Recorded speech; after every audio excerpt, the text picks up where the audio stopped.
Hey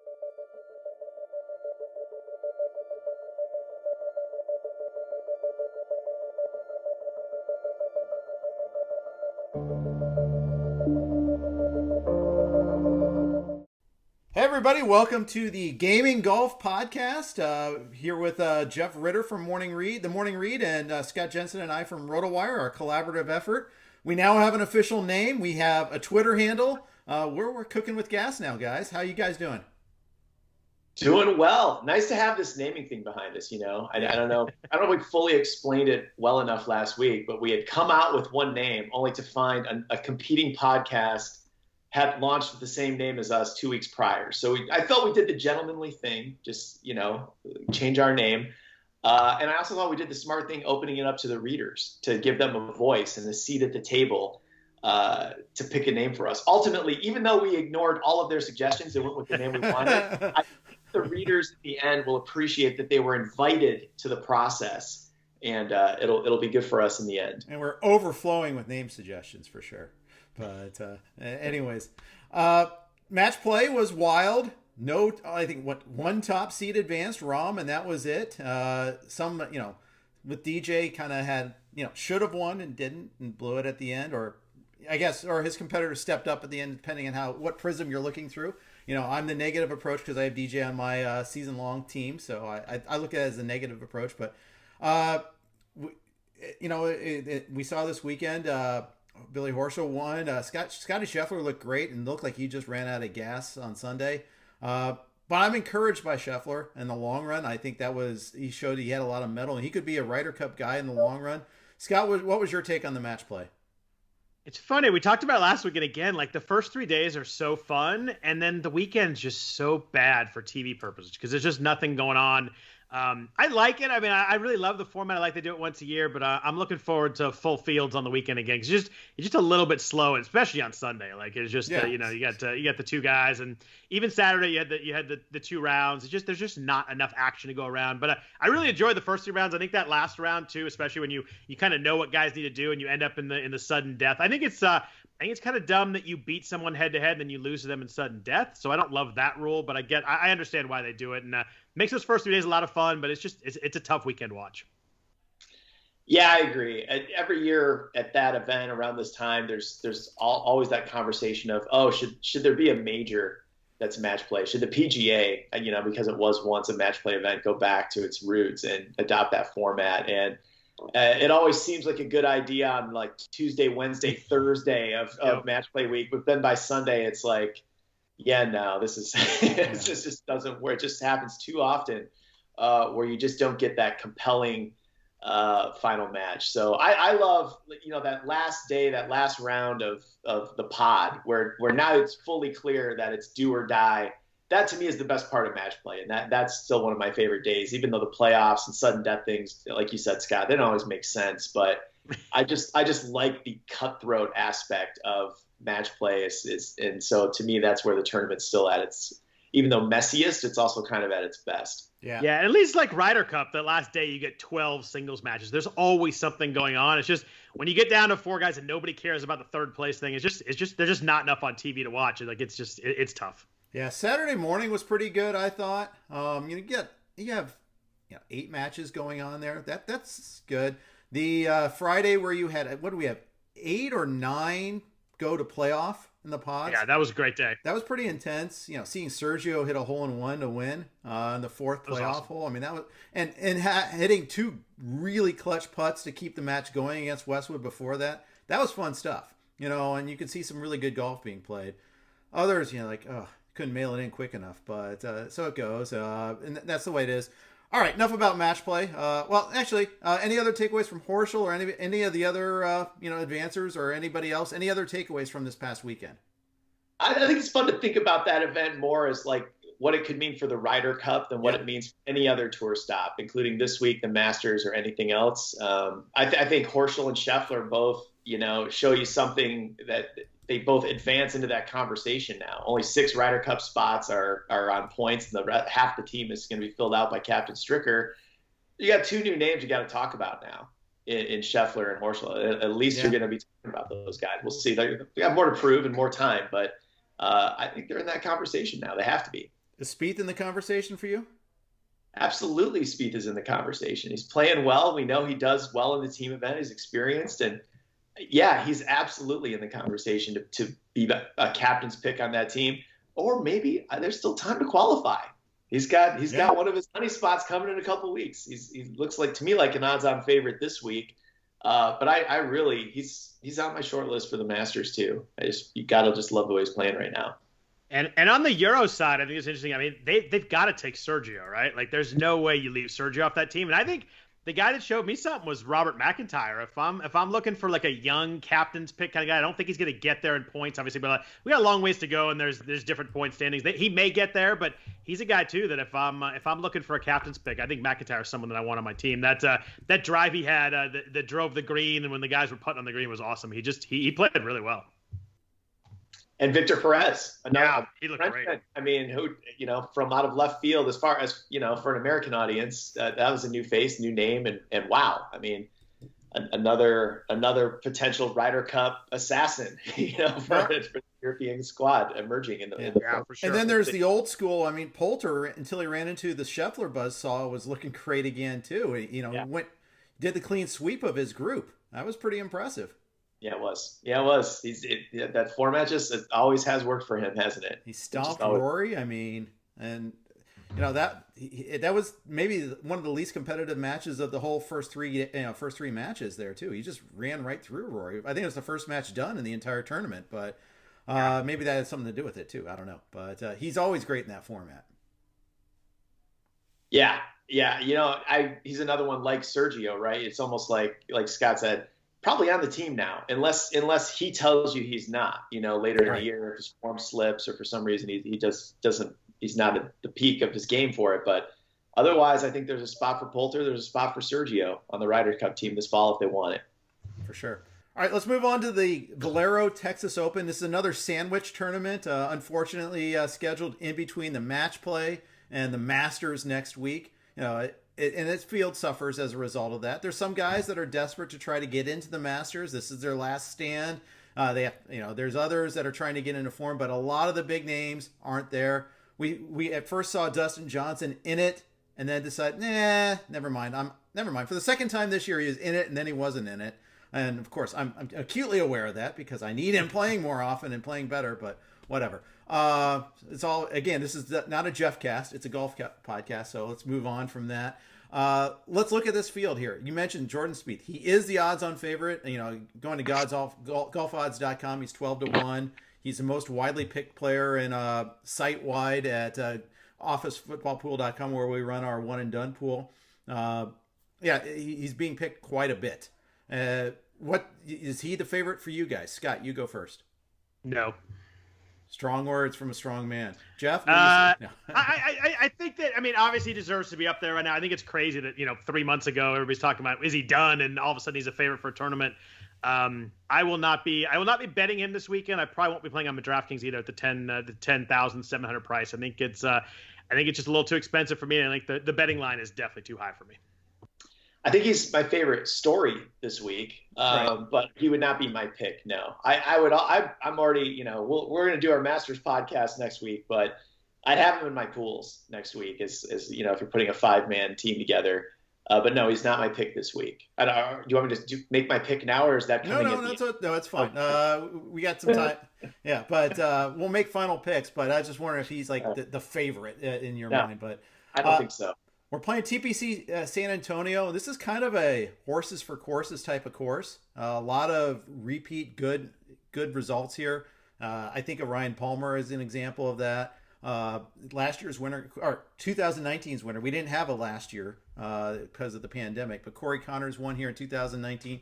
He was an incredible story. It was a Monday qualifier, and then turns around, not just won the tournament, but played. I think Rob Bolton used the expression video game golf. Just played amazing golf at a course that doesn't really yield very low scores. Yeah, it's kind of like your stock, tough, par 72 golf course, right? Like the rough isn't super deep, but the fairways are pretty tight. The wind can blow, and it's just traditionally it's just long and tough. And so what Corey Connors did a couple of years ago was shocking. It was a real kind of like coming out moment for him. Got him into the Masters field. And so, yeah, you look for, like you said, it's a sandwich event, but a lot of guys like to play the week before a major. It depends on personal preference. So this field will never rise to the level of kind of your premier non-major events, but it's never going to be a total dog either, because there are enough guys who value a tune-up in real time. So it's a good event. You could do worse than being the week before the Masters. Everybody's kind of tuning in and checking into golf and seeing what's going on. And for the pros, it's a good time to tune up your game, and get everything in order before you head southeast. Yeah, well, and that's what I wanted to ask you is like, what narrative is stronger for you when you're looking at this? Is it, and it's not binary, there's other narratives, but is it the desperation play to qualify for Augusta, or is it the guys that are in the field and are tuning up? Which type of golfer would you prefer?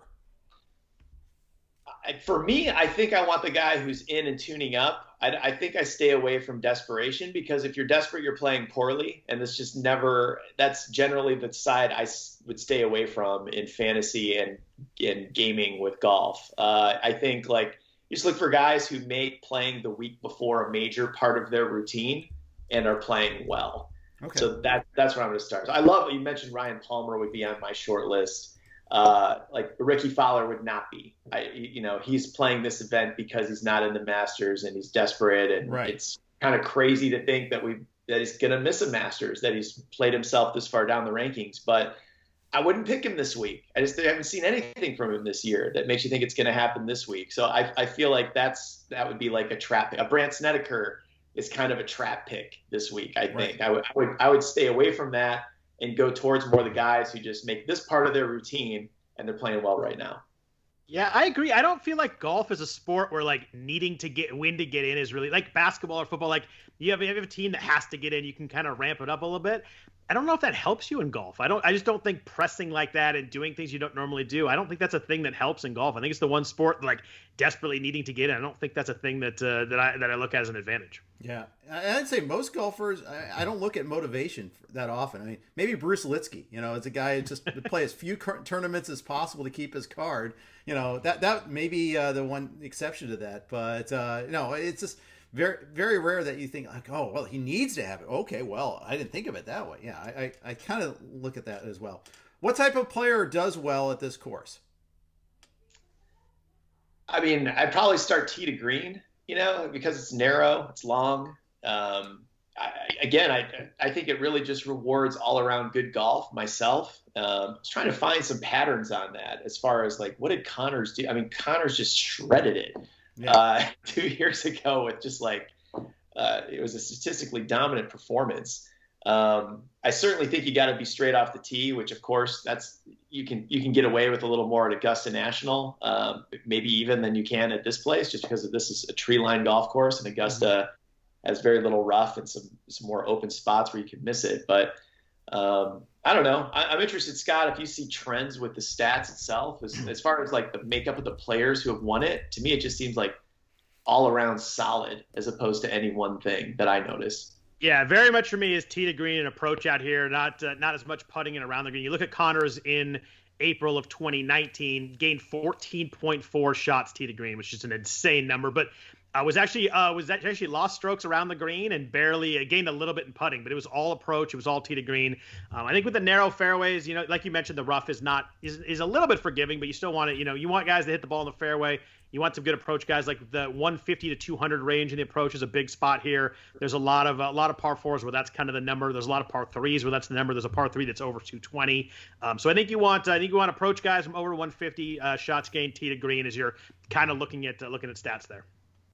All right, good stuff. Let's start taking a look at the field. It's not, as alluded, it's not a great field. I don't think it's as bad as the Honda a couple of weeks ago, but we have Spieth, we have Scheffler as a betting favorite. Tony Finau is a betting favorite. Hideki Matsuyama, Scott Jenstad, perennial favorite, is there. Those are all under 20 to 1 at the odds I'm looking at. Any of those jump off the page at you?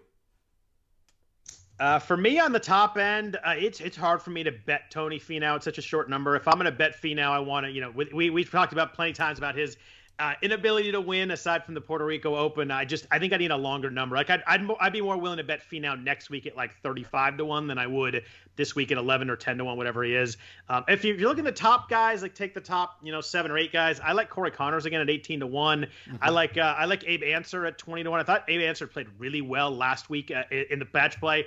He won his first 2 matches, then he was up in the last match and kind of hiccuped down the stretch, and then lost the playoff on the first hole to Streelman. He just didn't make a putt. He had a really good approach shot. But those are the 2 guys that jumped out to me as kind of guys on the top end. There's a lot of guys in the mid-range I like too, but Answer's playing really well. Top 25, 3 of his last 4 tourneys. Ball striking was great at WGC Mexico, great at the Players. He's just a guy that doesn't putt it well, but if he just putts average, I think he'll be right there in this tournament.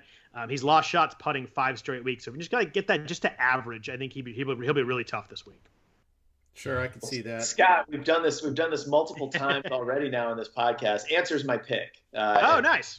I would add, it's a home game for him. I always think there's something to be said for sleeping in your own bed when you're used to traveling like this. So he resides in San Antonio now. And for all the reasons you said, I had to just look it up right now because I couldn't believe it.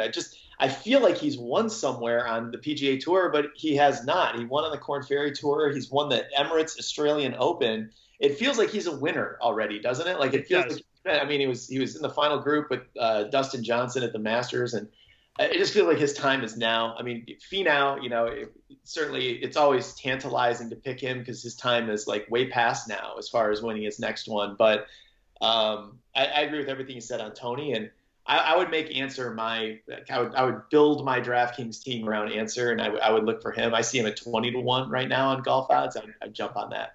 Yeah, and the thing about Answer too is he had that string of second places last year when they resumed playing. He's just consistently there. Yeah, so I could see it. The funny thing, so he cost $9,700 on DraftKings. He's not cheap. You're almost paying him to be your top golfer. But if he's your pick, well, then that's great. I mean, you're not paying for Finau. You're not paying for Spieth. You're not paying over $10,000 for Scheffler or Matsuyama if you're going with him, most likely. I mean, I guess there's a build out there where you can get two guys like that, but it'd be pretty tight. I like the build with 2 guys in the 9s more than I like anything else this week. I like Answer and Connors, but I think they're going to be pretty chalky. If you want to get a little tricky, I think you go something like Answer and Cameron Tringali, who's playing really well right now and won't be nearly as sexy a pick as Corey Connors is, especially coming off the win a couple years ago at the tournament. Tringali last 7 tournaments has made the cut 6 times, 4 top 20s. Was playing really well in January and early February. Then had a little tumble, then played really well at Honda. So I think he's a guy that you just don't like to see Tringali at 9,300. You're like, I'm not going to play that. But I think he's playing really well and be someone that might be get a little bit lower ownership than some of the other guys at the top. Yeah, if he were 8,300, he'd probably be very heavily owned. But at 9,300, he's like, whatever. So I can see that. I started my build a little bit with Connors and Palmer, and it's at 95 and 94. Like that, but it fits just a little bit better. Plus, Palmer is a Texan, also in good form. I mean, he took Rahm down, into the playoff. They were both 2-0 going into their Friday round against each other. I think he's in good form, and it's a home game for him too. I kind of like him too. Yeah, it's a good pick. I'd be looking at Charlie Hoffman, who usually uses this event as a springboard to leading the Masters on Thursday. Right. Always. I read. You got to go first round leader bet on Hoffman always. Yeah, I think I read it somewhere. I don't have it in my notes, but I read somewhere this week that he's the all-time money leader at this event. Did you guys catch that stat somewhere? I'm trying to fact check myself in real time, but either way, it feels like he's always up there in this particular event and carries that momentum into Augusta for at least a day or so. I might watch him if you can. I don't know. DraftKings doesn't have round 1 betting, but if there's a way to they do. Do they now? Okay. You can go 1 round showdown. Just play 1 round at a time. Yeah. Okay. It's crazy. You are correct about the tournament's all-time earnings leader with Hoffman. He's 10 for 10 at TPC San Antonio. Wow. 2 seconds and a third and a win, and 8 top 15s. That's good, I hear, but that feels like a value at on the DraftKings game. But I don't think I would bet him. I don't think I'd bet him at 30-1 now on golf odds. I would stay away from the futures bet, but I like him in his DraftKings lineup. All right, let's go down to the next level there. To afford these guys, we need to find some other guys that are, if we're doing DraftKings, find a couple other guys. When I did my first lineup build, I have Sam Ryder as one of my guys. It's in every one of my lineups, and it's a recent form sort of bet. He was second in Punta Cana last week. He was Corrales, excuse me, and then at PGA National he was really strong. He's a good strokes gained sort of guy, and good in greens and regulation, good in proximity. I think that's a good thing on this course. And he's only 7,400 on DraftKings. He's a building block for me. That's good. He's one of the best. Is he not statistically a great putter on tour? I thought he was a top tier putter. Maybe not. I thought I saw him last. He hasn't been lately, but that tends to. If you look down, he's got a lot of shot gained putting green in like 2019, but it's been a little rough this year. 2019 it was. Okay. Yeah. I like that pick. I mean, you got 2 top 10s in a row, and I mean, if you go in recent form, that's as good as it gets. If you're going really cheap, I have a couple of guys in the 8s I want to talk about, but in the 7s, I like John Huh a little bit this week. 7,400, made the cut 8 of his last 9 tournaments. Gained shots tee to green in 7. Gained 7 shots tee to green last week in Honda 2 weeks ago.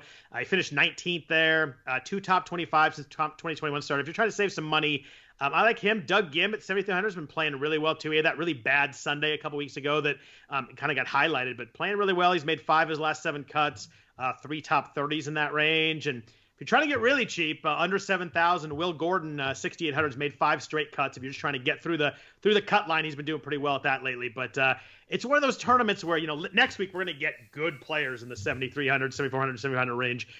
This week you gotta find guys that make cuts. These are guys that are pretty variable down here in this kind of field. Are we contractually obligated to mention Phil? Let's mention him. Go ahead. I want to believe. I think if there's, it's hard for me to imagine. It's hard for me to imagine him contending at Augusta. But you say that, but he will, right? I mean, Augusta so much is predicated on familiarity, and you can just like guile is like strokes gained guile, if that was a word. Like you can get around with Augusta with that. But I want to see something from him this week to feel good about like sneaking him into my lineups next week. I want to see something. We have not seen much. We've seen a fair amount on the Champions Tour. But I think I want to see a little sign from Phil this week that he can be a factor at Augusta. I want to see him make the cut at a minimum. In my eyes, he's such a boomer bust guy. He's either like he's got it going and he's going to make a run, or he's in DGAF mode and like, put a dime down for me. I'm going to put 2 in the water on an 18 on Pebble. It's that sort of thing with him. It feels like. Scott, what say you? I would say no, except the fact he played really well at the Players. He made the cut and finished third, but then he played really well at Honda. He gained over 4 shots tee to green at Honda, but I would need to see something this week. I agree with Jeff on that one. I think I need to see something here, but I tend to think his price will probably be a little bit too low next week, just based on name recognition to bet him. But maybe in DraftKings, if you get him in the low 7,000s, maybe they drop him down there, it'd be worth it. But I just think there'd be too many people that bet him just because it's Phil at Augusta, and his price won't be quite what it should be. Yeah, I kind of tend to think that as well. Okay, so you want to talk about a couple guys in the 8,000, some of the not the favorites, but the next tier.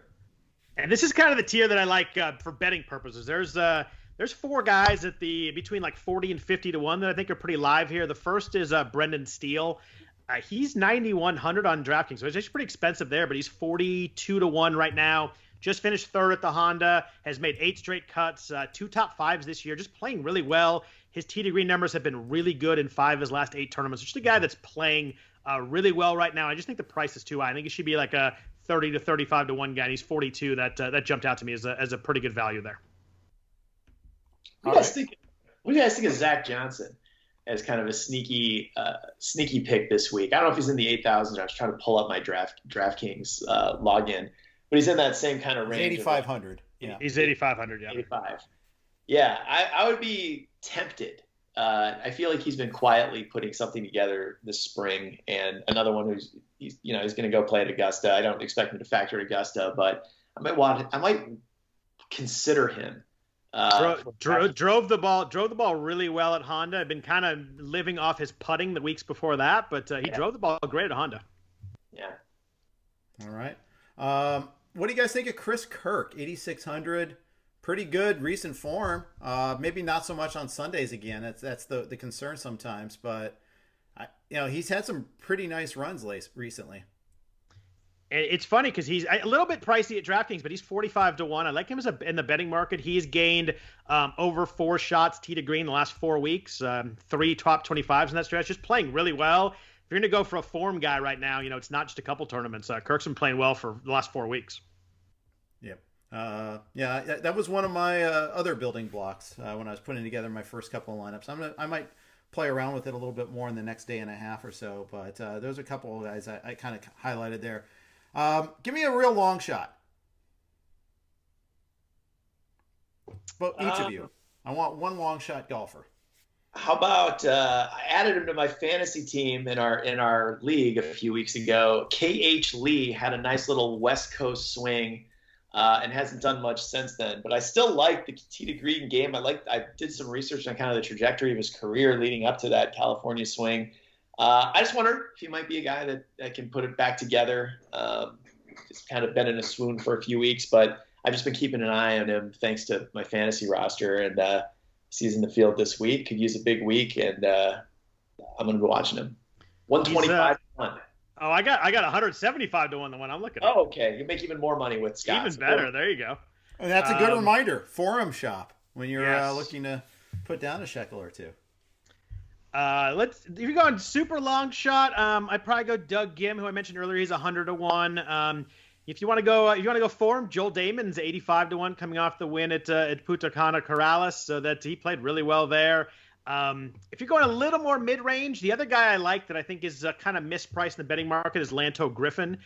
He's expensive on DraftKings. He's like 8,700 there, but he's 45-1 right now. 5 straight made cuts. He's been top 35 in all 5 of those tournaments and made the top 25 3 times. Really good tee to green numbers at API and WGC Mexico. I just feel like his DraftKings price is about right. I feel like the 45-1 is too high for a guy that's playing really well right now. So I like Kirk, I like Griffin, I like Steele in that 40 to 50 range. I think Cameron Davis at 50-1 is a pretty good dart from some long odds. This feels like a week to me that I want multiple plays in like the 40 to 60-1 range if I'm doing bets rather than going up top. Good enough. Let's talk DraftKings here in game selection, Scott. It's a normal week on the PGA. It's not like the Masters week. It's not match play. It's a normal tournament, just a generic tournament. What sort of games are you entering in? So I'm not a huge mass entry person. I'm usually playing probably three to 5 different lineups. If it's a major, I'll probably play 5 to 7 maybe. Something like Honda a couple weeks ago, I played pretty light and just kind of played some small entries, but usually 3 to 5 lineups. I try and kind of build a core and then, try to pick the other golfers around that. So the guy that I think is going to win, maybe a guy in the 8,000 I'll put on multiple teams and then kind of build around there, trying to, make the cut and get that 6 to 6. But I play some double ups too, trying to, you just want to get 5 guys to make the cut. You can cash there. I like the Albatross a lot. It's the $12 single entry, so you don't get the mass entry in that. And then the Pat Mayo contest that he runs is probably the best contest. It drives in $15. There's no rake in that contest either. And then it's a really flat. It's more of a flat prize system rather than like all the money's up at the top. In golf, it's so tough. I mean, so much of the money goes to the first place. So I like some of the single entries. I throw some teams in the big GPPs also, just in case you do hit something. But that Pat Mayo contest is really good because there's no rake in that. It fills up really quickly. You have to get into it by like Tuesday. But it's a good price point. Only 3 entries max, and there's no rake. And I like some of the $12 Albatross I like too. So those are kind of the ones I get into every week. And then I'll admit in the Masters and all that, I'll play the Millie Makers, just living the dream kind of thing. It's not a good return on investment thing, but when you're watching Thursday morning, your guy makes an eagle, and you try to figure out how you're going to spend $1 million, it's probably worth it right there. Yeah. Then they take the rake from you. Yeah. I got a question for you. Yeah. As you're deep into the DraftKings and FanDuel games, which is awesome, and I'm at like a 101 or maybe 102 level. But I'm curious how you use the odds to inform your decisions on DraftKings. Like when you said Lanto Griffin seems cheap, like is he cheap because the odds say one thing and he seems underpriced on DraftKings, or is it the reverse? I mean, could say like the second most expensive player on DraftKings have longer odds on golf odds and say, oh, I should bet this golfer as a futures bet and not as a game. So what do you use as like the source, and how does that inform your decisions on Yeah, it can work both ways. And obviously the difference is the DraftKings price stays stable the whole week, whereas the betting price moves. If someone gets a lot of a lot of people are talking about it on podcasts and stuff, people start betting them. You see guys move from 80 to 1 to 40 to 1. So I use it if I see Vegas is on someone at 25 to 1 and they're 7,900 at DraftKings, sure, that's someone I'll take a closer look at. Like clearly there's some betting going on, there's some stuff going on, maybe we should take a closer look. And usually they line up pretty well, but you do see some disparity. Like we looked at Lanto this week at 8,700 DraftKings is pretty expensive, but 45 to 1 is a pretty good shot in someone like that. So yeah, it varies for me. It depends, and I like to see if a guy's really getting popular in the betting market, I'll take a secondary look at DraftKings to see maybe I'm missing something, maybe there's something out there. Sometimes it's just popular people in the golf world start betting someone. You have like a Jeff Feinberg, that kind of guy that once he starts betting someone, the line moves from 35 to 1 to 25 to 1 the second Jeff recommends somebody. So you do get stuff like that, and you got to be wary that obviously it's just people following someone. But yeah, I play them together. There's a lot of sites that will take a look at the DraftKings price and the odds and kind of make you see that there's a disparity there. But yeah, it varies person by person, but it's definitely something that I compare. Very good. All right, so we already got Jeff's pick. It's going to be Abraham Answer as your winner. Are you using him in one and done this week also? I haven't hit the button yet in one and done, but that's probably where I'm going to hit the button. Yes, I've already hit that button, so I can't profit off your expertise on this one, unfortunately, because it is one and done, not three and done. All right, Scott, who's your pick? I hit the answer button last week on one and done too, which is why I was especially bitter after the tiebreaker rule. So that's where that came from. If I'm going for my favorite bet, it's probably Brendan Steele at 42 to 1. If I have to pick a winner at the odds, I'm actually going to go back to Corey Connors. I think Corey Connors he's been so close these last few weeks. Didn't play well last week, coming off the win a couple years ago. If I had to pick just a straight up winner, it'd be Corey Connors. I don't love the odds as much, but Steele's probably my favorite odds bet, where I do like Cam Davis, Griffin, and Kirk in that range. But if I had to pick a straight up winner, I think I'm going Corey Connors for the repeat. Wow. I'm going Ryan Palmer in my one and done pick, and I'm using him in my DK lineup as one of my building blocks. So poor Tony Finau. Nobody can pick him even in this field. Dude, well, he's expensive now. And, yes. And by the way, the prices are all kind of jacked a little bit in DraftKings because DJ was in their field, and he's the top guy. So all of a sudden there is no top guy. It makes it a little bit different in terms of trying to build your lineup a little bit there. You thought you were going to get a cheap win out of DJ in our league, didn't you? That's twice now. Pebble Beach. He loves Pebble Beach. Pulled out of there. That's not. Now, bad juju. I mean, I got really bad karma. It's messed him up in future events. He's played poorly by his standards. Well, apparently next week he plays well at that tournament if we're going to go from 6 months ago. Yeah, so perhaps I'll be able to use him next week. So we'll see. All right, thanks everybody for listening to the Gaming Golf Podcast. As always, please send us your questions. We're going to tweet out. You can follow us on Twitter at gaming_golf. You can follow Jeff Ritter at Jeff_Ritter. I'm at Jeff_Erickson, and Scott's at Scott Jenstad. No underscore. He's too cool for that. Doesn't need it, actually, as the case may be. Thanks for everybody for listening and watching. Good luck in the Valero Texas Open this week, and we'll talk to you again next week.